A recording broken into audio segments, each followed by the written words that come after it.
ciencia, escepticismo, humanismo. Esto es La Manzana Escéptica. Hola, bienvenidos a La Manzana Escéptica, un programa promovido por la Sociedad Secular y Humanista del Perú, que busca popularizar la ciencia, sus teorías y contenidos en un lenguaje que esté al alcance de todos. En esta ocasión vamos a hablar sobre el Internet. ¿Qué pasa? ¿Por qué es tan lento el Internet? ¿Cómo podríamos mejorar el Internet en el país, ¿no? Y para eso tenemos como invitado especial a Ernesto Cuadros, que tiene una maestría en Computer Science en la Universidad de San Pablo y un doctorado en Computer Science en Brasil, Estados Unidos y Alemania, ¿no? Tiene 15 años de director y decano de Ciencia de Computación en la Universidad San Pablo de Arequipa y la Universidad de Ingeniería y Tecnología en Lima.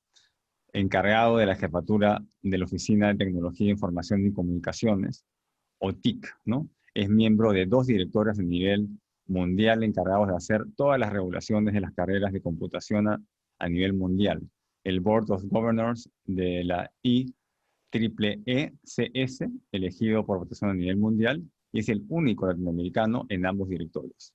Buenas noches, Ernesto, bienvenido al programa. Buenas noches, Víctor. Un gusto de poder compartir estos minutos contigo. No, gracias a ti por aceptar la invitación, ¿no? A pesar de todos los disturbios que han habido en los últimos días, ¿no? Pero cuéntanos un poco, ¿no? ¿Qué cosa es un estado digital, ¿no? ¿De dónde parte ese concepto? Parte de la idea de ser un ecosistema, digamos, un país, ¿no es cierto? El gobierno de un país, digamos, pero llevado a una escala en la cual tienes 32 millones de habitantes interactuando de manera simultánea. Tienes algunas decenas de miles de instituciones del Estado que están produciendo y atendiendo y generando información desde los ciudadanos y hacia los ciudadanos. Hay que recordar algunos números para tener en cuenta, digamos, cuando hablamos de un Estado, y es que tenemos un aproximado de 114.000 instituciones educativas en el Perú, solamente en el sector de educación. Tenemos 15.500 centros hospitalares, tenemos 1.900 municipalidades distritales, más de 190 provinciales, 25 regiones, 19 ministerios, ¿no es cierto? Más de 5.000 comisarías, entre otros números, ¿no? ¿Correcto? Entonces, cuando todo ese ecosistema produce información cruzada y además interactúa con 32 potenciales millones de ciudadanos, 32 millones de ciudadanos que pueden pedir información y generar información hacia ese ecosistema, todo eso no debería demorar más de un segundo, digamos. O sea, alguien produce un dato en Tacna y ese dato procesado debería actualizarse en cualquier cuadro estadístico del presidente de la República que en ese instante está en Iquitos, ¿no? Y todo eso debería demorar siempre un segundo, ¿no? Entonces, si nosotros ponemos todo eso a alta velocidad, y es importantísimo introducir en cualquier definición que tenga que ver con estado digital, 2 factores que la gente con mucha frecuencia se olvida. Esto tiene que funcionar para millones de datos por segundo, ¿ya? Entonces, no basta que propongan, vamos a escanear los datos de los expedientes judiciales, ¿no? No puedo hacer eso millones por segundo, ¿de acuerdo? Vamos a hacer una encuesta en todos los distritos y van con su papelito, ¿no? Y después lo vuelcan hacia un Excel, por ejemplo, ¿no? Y de ahí lo convierten en un dato estadístico, en un cuadro estadístico después de muchas horas de trabajo, ¿no? Eso no es ser digital, ¿correcto? Necesitamos que la información fluya y procese información y presente información procesada para millones por segundo.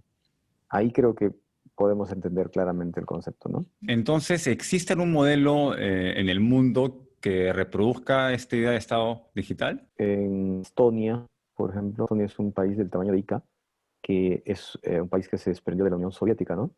Y los soviéticos, los rusos, digamos ahora, son un país con una formación muy diferenciada en cuanto a tecnología, en cuanto a pensamiento computacional, en cuanto a programación. Entonces, cuando Estonia se convierte en un país, traen esa escuela rusa, ¿no? Y en Estonia en este momento creo que hay solamente 4 cosas que tú no puedes hacer digitalmente. Una es casarte, la otra es divorciarte y otras 2 más que no me acuerdo. Pero absolutamente todo lo demás puedes hacerlo sin estar presente, ¿no? Todo de forma digital.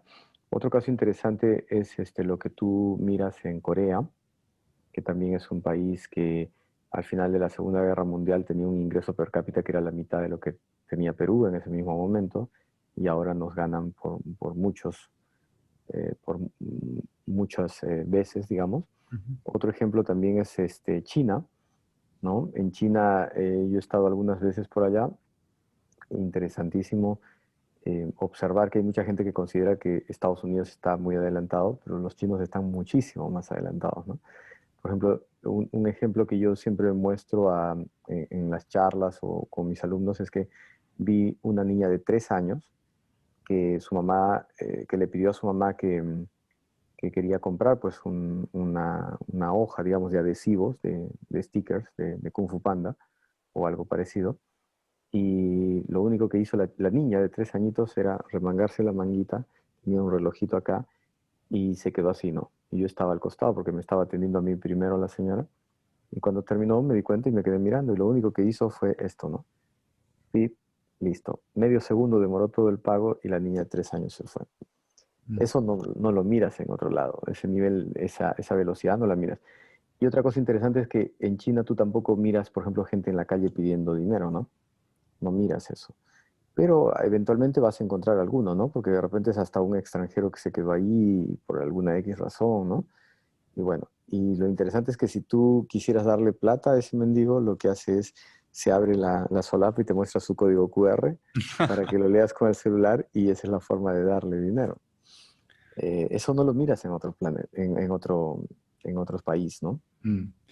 Es un Correcto. problema tener dinero en efectivo, ¿no? Porque uno sale con Es todo plata, un te problema. pierde y pierdes tu dinero, ¿no? O te dan el vuelto y se quedan con algo, siempre se quedan con algo de vuelto. Correcto, Esto ya no, ya sería más difícil si es que todo es digital, ¿no? Porque correcto. un Y registro. además puedes rastrear muchísimo más problemas de lavado de dinero, ¿no? Ujú. O sea, si tú tienes un mendigo que recibe dinero digitalmente, tú puedes comprar en el kiosco de la esquina un chocolate, pero también podrías comprar un auto Ujú. haciendo esto, nada más, pip y nada Ujú. más. Y eso toma medio segundo, ¿no? O sea, hay gente que piensa que utilizar tarjeta de crédito es algo moderno, ¿no? Ujú. Y a ver, pregúntele a un chino si conoce una tarjeta de crédito y te va a decir, ¿qué cosa es eso, no? Eso no sirve. Porque Mira cuántos segundos tú te demoras, ¿no? Yo demoro medio segundo, ¿para qué sirve esa cosa? claro, antes tenías que hacer tu billetera, ¿no? Inclusive tu celular, pero en China basta con poner tu cara y para pagar, ¿no? En muchas Sí, partes. de hecho, por ejemplo, en el aeropuerto nosotros estamos acostumbrados, en un aeropuerto estadounidense, por ejemplo, uno tiene pues unos 10 televisores, ¿no?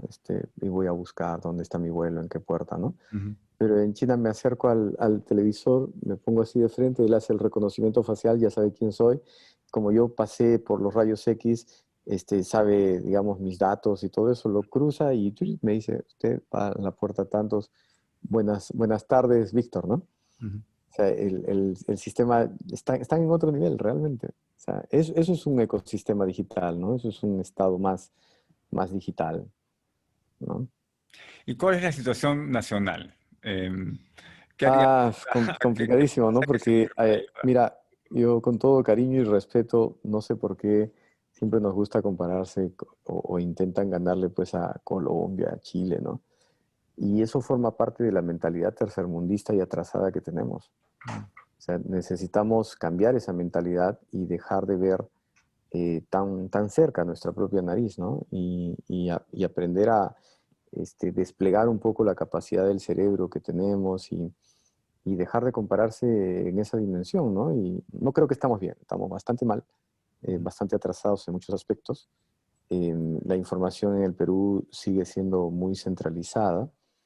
Esta situación tan criticable de que todo se proyecte en Lima, se presente en Lima, se apruebe en Lima, lo desarrollan en Lima, lo prueban en Lima y lo instalan en Lima en servidores que están en Lima, ¿no? Ujú. Y después pretendemos de forma muy ilusa que todo el Perú va a utilizar eso con la misma velocidad que yo que estoy al ladito del computador, ¿no? Entonces, cuando un ciudadano que está, pues no sé, en Iquitos, trata de acceder con un ancho de banda que es de este tamañito, que además lo tiene que dividir entre 200 personas, la sensación de calidad pues es muy diferente, ¿no? Que la que tiene alguien que está en San Borja al costado del servidor probando cosas del ministerio, ¿no? Por ejemplo, si yo mando un correo desde Amazonas, digamos, a Loreto, en algunos momentos tiene que pasar por Lima. O sea, ¿cómo es la Ah, intercomunicación dependiendo entre... del tipo de red que tengamos, sí, porque Perú está diseñado en forma de una estrella, es decir, lo mismo que tú miras en las carreteras, cuando tú sales de Lima es autopista, Ujú, llegas a Ica y se acabó la autopista. En Ica voltea hacia, digamos, hacia Huancavelica ujú, y ya no tienes autopista, tienes un hilo de un solo carril que es el mismo de ida y el de vuelta, ¿no? ujú, Entonces, eso mismo sucede en la Internet. Cuando estás pegado hacia Lima, tienes un ancho de banda razonable, pero cuando te vas alejando hacia la sierra, el ancho de banda es más chiquito y no hay 30 caminos para llegar a Lima, hay uno solo. ujú, Y cuando llegas a Iquitos, hay un solo camino. Entonces, eso se llama en computación una topología de estrella, que significa básicamente la forma que tiene mi mano, ¿no? ujú. La Internet entra, digamos, por un solo canal y de acá se abre en forma de una estrella, ¿no? Y de cada dedo se vuelve a abrir en forma de otra estrella, ¿no? Entonces, ¿qué pasa? Que si este servidor se cae, todo lo que está detrás de este servidor se va a caer, se va a quedar Ujú. desconectado. Y no hay caminos alternativos, ¿no es cierto?, para irte por acá, porque todo fluye hacia el centro y, y siempre vas por otro camino, pero desde el centro, ¿no? El Perú tiene mucho de eso. Por ejemplo, hemos instalado la red dorsal de fibra óptica en todo el Perú. Ah, mira, una red interesante de fibra óptica. Sí, pero cuando tú llegas a Cusco y hacia las provincias haces esto.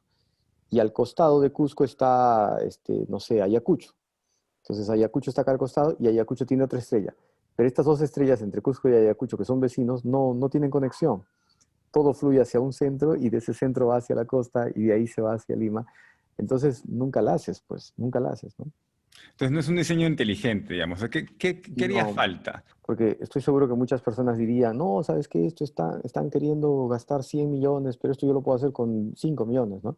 Claro, tú puedes hacer con 5 millones algo que funcione con este ancho de banda, que funcione si es que ningún servidor deja de funcionar, si ningún servidor falla y además funciona mal, ¿no? Entonces, si es que a eso le llamamos funcionar, ok, ¿no?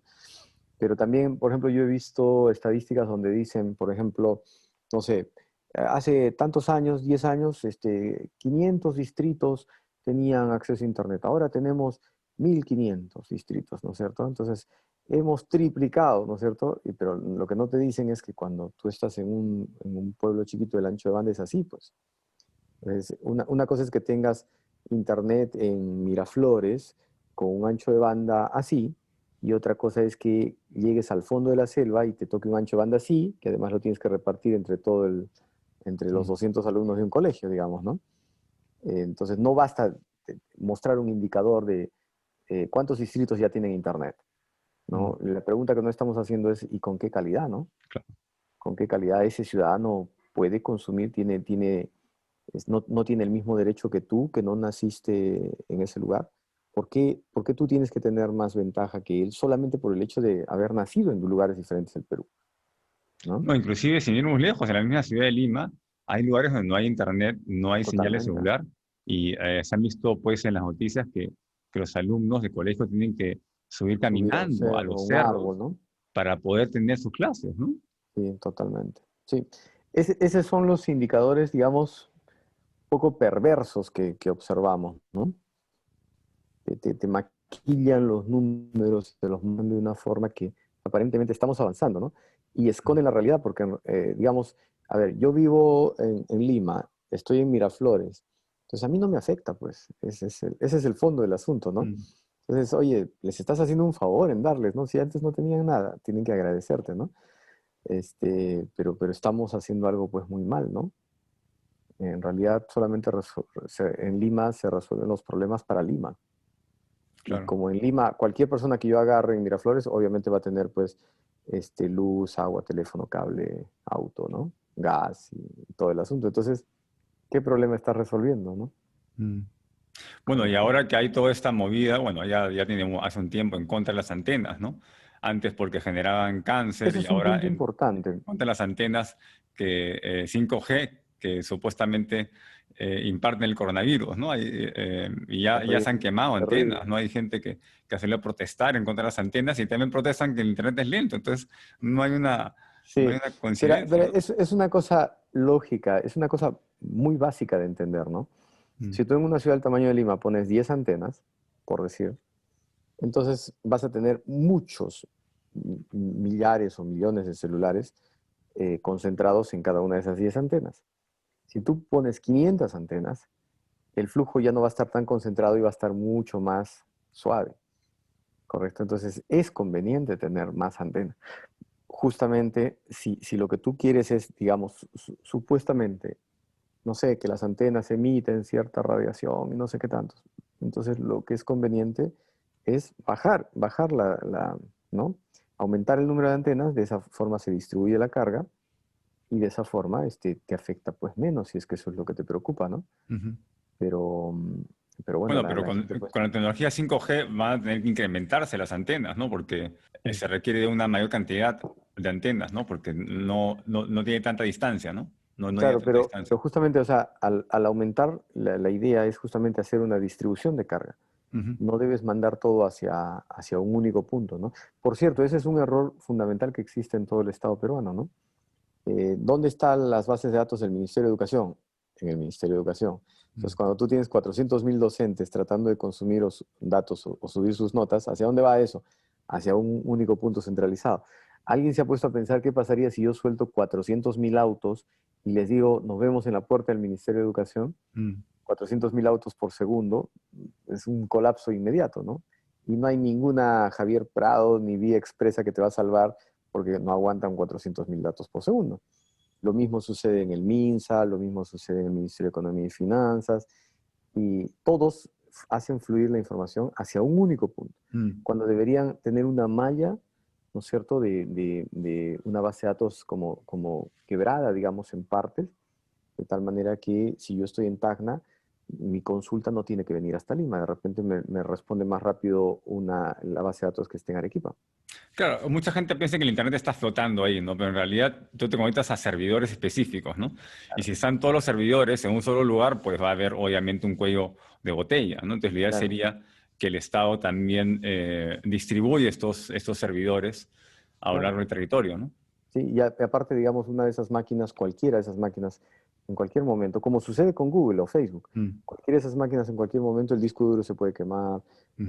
la memoria, la tarjeta de red se puede quemar, pero uno nunca se da cuenta de eso, porque el software inmediatamente se da cuenta que algo está fallando y te desvía hacia el clon, digamos, de tu data y todo sigue funcionando, ¿no? En este momento, digamos, esta videoconferencia, estamos utilizando, por decirte, Zoom. ¿Dónde está el servidor? No sabes si es que te está atendiendo en Suiza o te está atendiendo en California, ¿no? Y si en este momento la internet se cae, o perdón, ese servidor justamente se cae, de repente ni lo vamos a notar porque automáticamente hay un switch y nos comienza a atender otro. Ya, Mm. eso mismo es algo obligatorio de hacer cuando tú hablas de un estado digital.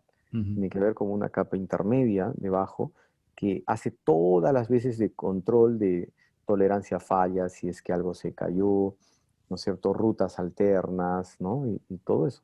Eso es tan transparente que la gente ya no, ni siquiera comenta, que ni se llega a enterar. Entonces hay mucha gente que piensa de forma muy equivocada que, sí, eso es automático, ¿no? Mm. Entonces, como es automático, piensan que aquí en el gobierno se trata de cómprate un paquetito, cómprate uno nomás ya solito y ya está resuelto, ¿no? Cómprate ese paquetito llamado inteligencia artificial, cómpratelo nomás. No importa que todo lo que hemos hecho en 20 años haya estado súper desordenado. Cuando te instales esta cosita que se llama inteligencia artificial, todo va a comenzar a funcionar muy bien, ¿no? Y no Mm. es verdad. La inteligencia artificial es algo que puedes aplicar después de tener inteligencia natural, ¿no? Mm. Claro. Si no hay inteligencia natural de por medio entre los que han diseñado la situación, no hay inteligencia artificial que te salve, ¿no?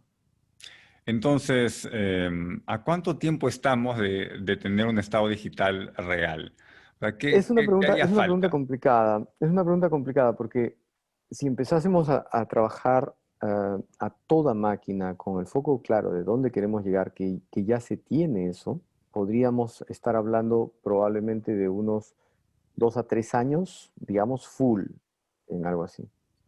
El problema es que aquí tienes que tener las cosas claras y muchas veces las personas que comienzan a hablar de esto no son de tecnología, Mm. entonces te sacan una norma, maduran la norma, la llevan hacia un proyecto de ley y después, cuando ya está todo totalmente distorsionado, digamos, le avisan a los de tecnología, ¿no?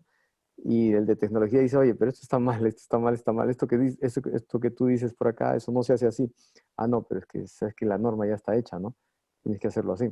Lo bueno es que Ese es se podría hacer en lo que dura un gobierno, ¿no? Porque inversiones en correcto. educación requieren de décadas, pero Sí. tal vez en un gobierno que se ponga a las pilas en 5 años puede acabar, O digamos, sea, puedes dar un reformulando. salto cuántico, ¿no? Ujú. Puedes dar un salto bastante, bastante fuerte. No podemos seguir moviéndonos en una línea, ¿no? No podemos decir estamos avanzando, ¿no? Necesitamos cambiar la ecuación y saltar hacia algo que se mueva de manera exponencial, Sí, ¿no? y va a ser peor, nos vamos a relegar porque los programas se van a seguir actualizando y van a requerir de una mayor velocidad del Internet, Correcto. así como los aparatos acaban obsoletos, ya no puedes instalar el último sistema operativo y tienes que cambiar de celular. Igual Claro. van a haber cosas como Zoom que tal vez sean, digamos, holográficas, ¿no? Un programa holográfico Sí. de Zoom no va a poder correr en el Perú. Claro. Zoom en este momento, bueno, no en este momento, ya hace algunos pocos meses, estaba valiendo más que las 7 mayores aerolíneas de todo el mundo juntas, para que tengan una idea de... hemos cambiado mucho la forma de hacer las cosas, ¿no? O sea, hace mucho tiempo, digamos, alguien podía estar contento porque exportaba espárragos, pero lo que no nos damos cuenta es que es muy diferente tratar de cosas que tienen materia versus tratar cosas sin materia. Si yo quiero exportar una tonelada de espárragos y me cuesta, por decirte, $1, ¿no? Por dar un número redondo, cuando yo quiero exportar 2 toneladas me va a costar $2 y 10 toneladas me va a costar $10, ¿no es cierto? Entonces es como que hay una relación lineal entre mover mucha materia y me va a costar más, Ujú. ¿correcto? Todo se mueve de forma lineal cuando estás moviendo materia. Cuando tú comienzas a hablar de cosas que no tienen materia, que es el caso de lo digital, que es el caso del software, tú no estás atrapado por ecuaciones lineales y te puedes comenzar a mover de manera exponencial, ¿no? Y eso es algo que no hemos entendido, no hemos entendido, no hemos captado la esencia de eso y por eso estamos súper contentos de seguir creciendo de manera sostenida, exportando piedritas, entre comillas, minería, ¿no es cierto? De productos sin valor agregado. Si uno desarma una televisión de pantalla y la desarma y la separas en metales y lo pesas y calculas el valor de la onza de oro, ¿no? A nivel internacional, puedes calcular cuánto cuesta la materia prima para construir una televisión, ¿no? Y Mm. de repente tú pagaste, no sé, pues por decir 5.000 soles por una televisión súper moderna y de repente la materia prima que está ahí adentro llega a $2, a $3. Mm. Entonces, si eso significa 10 soles versus 5.000 soles que se van con el que produjo esa televisión. Claro. Eso significa algo muy, muy, muy malo para llamarnos la atención, porque significa que por cada puesto de empleo muy bien remunerado aquí en la minería, por cada uno, en China, en Japón o en Corea, nosotros estamos ayudando a mantener 500 puestos de empleo. Mm. La relación es de 500 por 1. O sea, un país como Perú está generando puestos de empleo en China, no en Perú.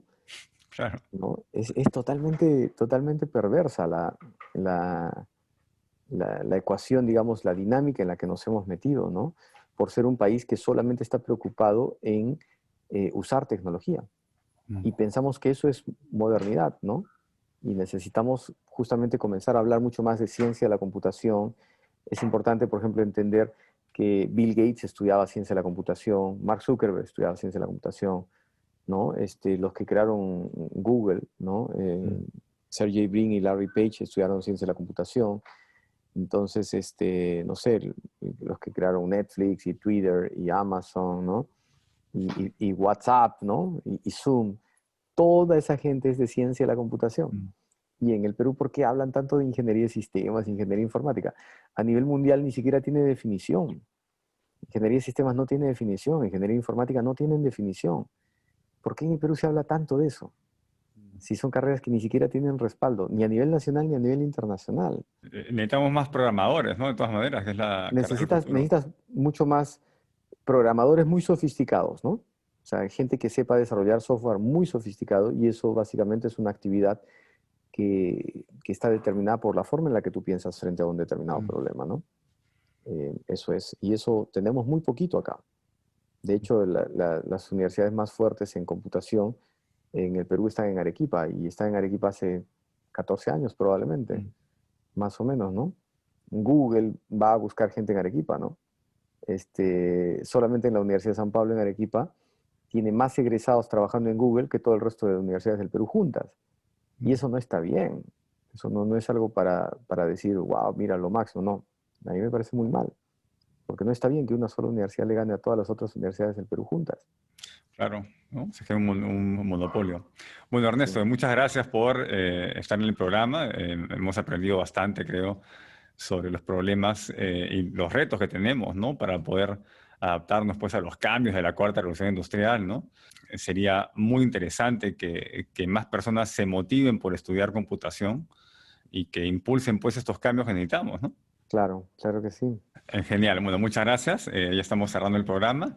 Mi nombre es Víctor García Belaún. Esta fue una edición más de La Manzana Escéptica. Estuvimos con Ernesto Cuadros, es experto en computación, hablando sobre el estado digital y los retos que tenemos para poder mejorar el Internet en el Perú.